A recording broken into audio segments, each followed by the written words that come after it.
सभी को प्रणाम। अगर आप में से सभी लोग, एक पुस्तक है अध्यात्म विद्या का प्रवेश द्वार, इसे परम पूज्य गुरुदेव पंडित श्री राम शर्मा आचार्य जी ने लिखा है। यदि यह आप पुस्तक पढ़ लेते हैं तो विश्वास मानिए द केरला फाइल्स के चक्कर में आप भी नहीं फंसेंगे। यानी जो केरला फाइल्स में बताया गया है कि धर्मांतरण कैसे किया जा सकता है, आपका कोई धर्मांतरण नहीं कराया जा सकता। आप अध्यात्म में आपको कोई लूट नहीं सकता। और जो जिहादी हैं, अगर उनमें से आपने 10 जिहादियों को भी यह पुस्तक पढ़ा दी, अध्यात्म विद्या का प्रवेश द्वार, विश्वास मानिए वो जिहाद करना छोड़ देंगे। यह पुस्तक वह संजीवनी बूटी है। जितने भी धर्म के नाम पर लोग लूटे जा रहे हैं या व्यापार खड़ा हो रहा है, उन धर्म व्यापारियों से अगर आम जनता को आप बचाना चाहते हैं तो यह पुस्तक ज़रूर पढ़ाइए। ज़्यादा से ज़्यादा लोगों तक पढ़ाइए, स्वयं भी पढ़िए, अपने पूरे परिवार को पढ़ाइए। आप इस धर्मांतरण के जाल को समझ पाएंगे और कभी भी धर्मांतरण के चक्कर में नहीं पड़ेंगे। क्यों नहीं पड़ेंगे?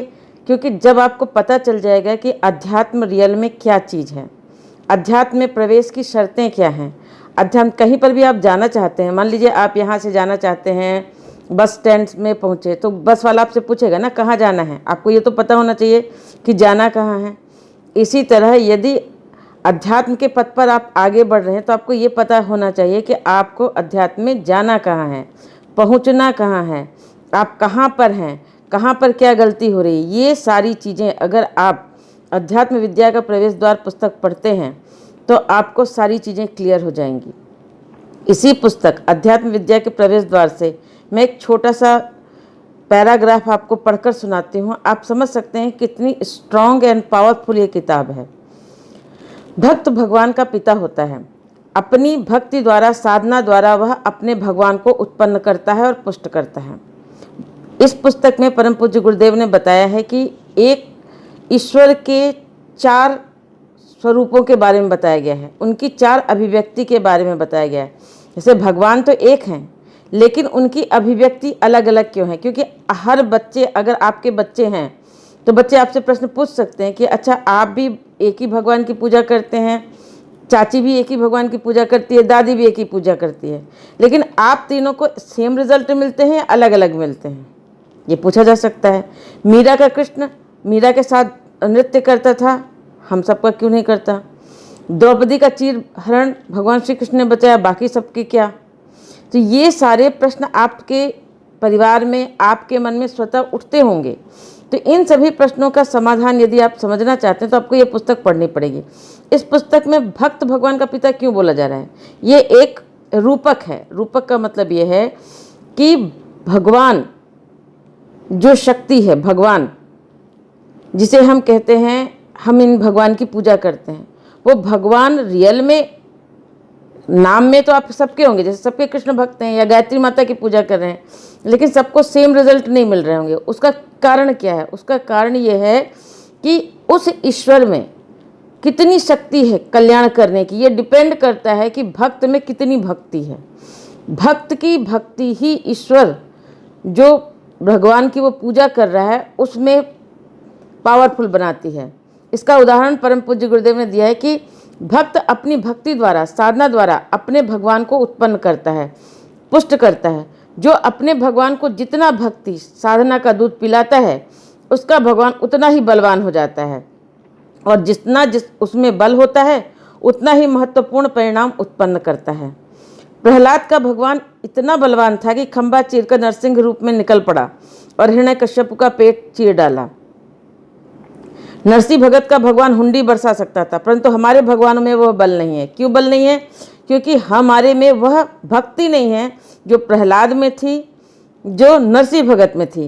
किसी के भगवान में स्वप्न में या जागृत अवस्था में दर्शन दे देते हैं, लेकिन किसी को कोई अनुभूति नहीं होती है। किसी के भगवान भविष्य का संकेत कर सकते हैं, किसी के भगवान विपत्ति में सहायक हो सकते हैं। तात्पर्य यह है कि जिसने अपने भगवान को, शक्ति को जितनी भक्ति करके जागृत किया होगा, उतनी ही मात्रा में उसको वरदान, अनुदान, वरदान मिलेंगे, सहायता मिलेगी। वस्तुतः आगे परम पूज्य गुरुदेव कहते हैं, वस्तुतः मनोबल ही भगवान है, आपकी श्रद्धा भक्ति ही भगवान है। मनोबल को बढ़ाने के तरीके अनेक हैं। योग साधना का भारतीय तरीका भी एकमात्र उपाय नहीं है। संसार में अनेक साधन और उपाय हैं। विश्वास के आधार पर मनोबल बढ़ता है। कई व्यक्ति बिना योग साधना के भी अपने स्वावलंबन, आत्मविश्वास, स्वाध्याय, साहस, सत्संग एवं पराक्रम द्वारा अपना मनोबल बढ़ा लेते हैं और वही लाभ प्राप्त कर लेते हैं जो बड़े बड़े भक्तों को भगवान प्रदान करते हैं। अनेक अनिश्वरवादी व्यक्ति भी बड़े बड़े अद्भुत आविष्कार कर लेते हैं। यानी बहुत सारे ऐसे हैं जो नास्तिक हैं, फिर भी वो बड़े बड़े आविष्कार कर रहे हैं। क्यों कर पा रहे हैं? क्योंकि विद्वान विद्या के धनी और धन के चमत्कार दिखा रहे हैं। इन सब के मूल में उनकी मानसिक विलक्षण शक्तियाँ काम कर रही हैं। यह भगवान की ही कृपा है। भगवान को सुर और असुर सभी बिना भेदभाव के प्रसन्न कर सकते हैं। उनका अनुग्रह और वरदान प्राप्त कर सकते हैं। अब बिजली है, बिजली को कोई संत छुए या डाकू छुए, बिजली तो सबको करंट मारेगी। अगर कोई अपने घर में बिजली का कनेक्शन लेता है, वो साधु हो या असाधु हो, डाकू हो, तो भी उसके अंदर उसके घर रोशन हो जाएगा। तो यहाँ पर क्या है? भगवान की कृपा। अगर आप भगवान को अच्छे माध्यम से पूजें या बुरे माध्यम से पूजें, राक्षस लोग भगवान की शक्ति की पूजा करते थे, उस पूजा से, अनुदान वरदान से गलत उपयोग करते थे। लेकिन भगवान किसी के साथ पक्षपात नहीं कर सकता। जो जिस मात्रा में कर्म करेगा, भगवान बाध्य है उसको फल देने के लिए। ब्रह्म की मूल सत्ता निर्लिप्त है। भगवान की जो मूल सत्ता है, ब्रह्म सत्ता है, वो तो निर्लिप्त है। वह नियम रूप है, व्यक्त रूप से किसी पर प्रसन्न और प्रसन्न नहीं होती। यदि आप सूर्य भगवान को जल चढ़ाते हैं या नहीं चढ़ाते हैं, इससे सूर्य भगवान को कोई फर्क नहीं पड़ता। वो सबके लिए समान है, पुजारी के लिए भी और नास्तिक के लिए भी। जल, वायु और जितनी भी प्रकृति की चीज़ें हैं, वो सब की सब सबके लिए समान है।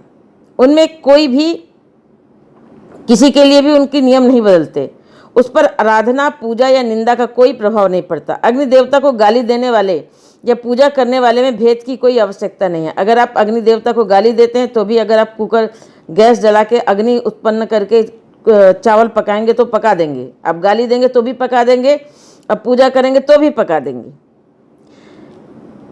जो भी उनके नियमों के अनुरूप चलेगा, लाभ उठावेगा। जो अग्नि के अनियमित रूप से छुएगा, निश्चय पूर्वक जल जाएगा। अब भगवान की प्रकृति क्या है? एक तो प्रकृति है नियम की। अगर आप उस नियम को पालन करते हैं तो आप उनकी, भगवान की पूजा करें, उन पंच तत्वों की पूजा करें, उस परम पंचसत्ता की पूजा करें या ना करें, वह नियम, अगर जो नियम बनाए गए हैं उस नियम पर आप चलते हैं तो तदनुसार लाभ भी पाएंगे, नहीं चलते हैं तदनुसार हानि भी पाएंगे। फिर आत्मा का, ईश्वर का, विष्णु का यही नियम है। पर भगवान की लीला विचित्र है। वो भक्त वत्सल हैं।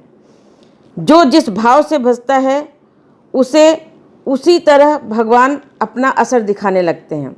अब सूर्य भगवान को आप प्रणाम करिए चाहे निंदा करिए, फिर भी सूर्य भगवान सबको रोशनी देंगे। लेकिन यदि आप सूर्य की साधना करते हैं, आराधना करते हैं, तो सूर्य आपकी आत्मा को प्रकाशित करने लग जाता है। भगवान की जब आप पूजा करते हैं, भक्ति करते हैं, श्रद्धा करते हैं, भगवान के नियम के अनुसार साधना अनुष्ठान करते हैं, तो भगवान आपके आत्मबल में, आपके मनोबल में वृद्धि करता है। फिर आपके भीतर ही भगवान उभरता है। भगवान बाहर से नहीं आता, आपके भीतर से ही आता है। यदि आप इस नियम को समझते हैं तो आप किसी के भी बहकावे में नहीं आएंगे। कोई आपसे कहता है आप हमारे धर्म में कलमा पढ़ लीजिए या हमारे धर्म में आ जाइए, आपको बड़ा लाभ होगा, तब आप उसको एक चीज़ बताइए, उससे एक प्रश्न पूछिए कि एक चीज़ बताइए कि आपके धर्म के सभी व्यक्ति अमीर हैं, सभी गरीब हैं, सभी के साथ एक जैसे नियम हो रहे हैं? वो बोलेगा नहीं नहीं, ऐसा बात नहीं है, जो जैसा पूजा पाठ कर रहा है उस पर वैसा असर कर रहा है। तो बोले ये नियम तो सारे धर्म के भगवानों पर लागू है। फिर आपके भगवान में ऐसा नया क्या है? कुछ भी नया नहीं है। नया होता है हमारे भीतर। हम जिस भी ईश्वरीय सत्ता की पूजा विश्वास के साथ करते हैं, श्रद्धा के साथ करते हैं, कहते हैं ना, तुलसीदास जी ने कहा है, वंदे भवानी शंकरो श्रद्धा विश्वास रूपिणो। हम जिस चीज़ पर विश्वास करेंगे, श्रद्धा करेंगे, अगर हमने श्रद्धा और विश्वास से कंकड़ की पूजा भी की तो वो शंकर जी का फल देने लग जाएगा। विश्वास करोगे तो कंकड़ कंकड़ में शंकर मिलेगा, और विश्वास नहीं है, श्रद्धा नहीं है, भक्ति नहीं है, तो जो सामने शंकर जी भी होंगे वो भी आपको कंकर प्रतीत होंगे। तो यह पुस्तक सभी अध्यात्म पथ के पथिकों के लिए अत्यंत अनिवार्य है। आप यदि अध्यात्म के मार्ग पर आगे बढ़ना चाहते हैं तो बिना किसी शक के, बिना किसी परेशानी के यह पुस्तक अध्यात्म विद्या का प्रवेश द्वार ज़रूर पढ़िए। आपके सारे डाउट्स क्लियर हो जाएंगे। आपको पता चल जाएगा कि आपकी पूजा क्यों ज़्यादा फलवती हो रही है या क्यों फलवती नहीं हो रही है, कहाँ हम चूक रहे हैं, कहाँ क्या प्रॉब्लम हो रही है। अपने मन के सारे शंके सुबह सब दूर हो जाएंगे। यदि मुझे अवसर मिले कि गुरु दीक्षा के पूर्व क्या क्या नियम बनाने चाहिए, तो मैं सबसे पहले कहूँगी कि सभी व्यक्तियों को अध्यात्म विद्या का प्रवेश द्वार बिना पढ़े, बिना समझे गुरु दीक्षा देनी ही नहीं चाहिए। गुरु दीक्षा तभी दें, किसी धर्म में तभी दीक्षित करें जब वो धर्म के मर्म मार्ग को समझ सकें। यदि इतना कर लिया जाए, अध्यात्म विद्या का प्रवेश द्वार परम पूज्य गुरुदेव की पुस्तक पढ़ ली जाए, पढ़ा दी जाए, तो धर्म के नाम पर होने वाले कई सारे जो व्यापार चल रहे हैं उनमें रोक लग जाएगी। कोई भी भटकेगा नहीं, कोई किसी को लूट नहीं पाएगा अगर हर व्यक्ति अध्यात्म विद्या का प्रवेश द्वार पढ़ ले। जीवन में एक बहुत अच्छी पुस्तक और मैं आपको सजेस्ट करूंगी, जीवन जीने की कला। इस पुस्तक को भी आप पढ़ते हैं तो आपको बहुत लाभ मिलेगा। ये अध्यात्म विद्या के प्रवेश द्वार पर मैं एक पूरी ऑडियो पुस्तक बनाऊंगी जो मैं बाद में शेयर करूंगी। आज के लिए इतना ही। ये जो मैंने आपको बताया है एक बार इसको समझिएगा ज़रूर। ये जो पुस्तक है इस ऑनलाइन आप पढ़ सकते हैं, उसकी डिटेल मैं इस वीडियो के डिस्क्रिप्शन में डाल दूंगी, वहाँ पर आप क्लिक करके ऑनलाइन निःशुल्क पढ़ सकते हैं। हमारा उद्देश्य कमाना नहीं है, हमारा उद्देश्य है कि परम पूज्य गुरुदेव की जो विचार क्रांति है वो जन जन तक पहुँचे, लोग उससे लाभान्वित हों, अध्यात्म विद्या का प्रवेश द्वार समझें, धर्म के नाम पर लूटे न जाएं और धर्म के मर्म को समझते हुए अध्यात्म मार्ग पर चलें, जिससे उन्हें अपेक्षित सफलता मिले। धन्यवाद।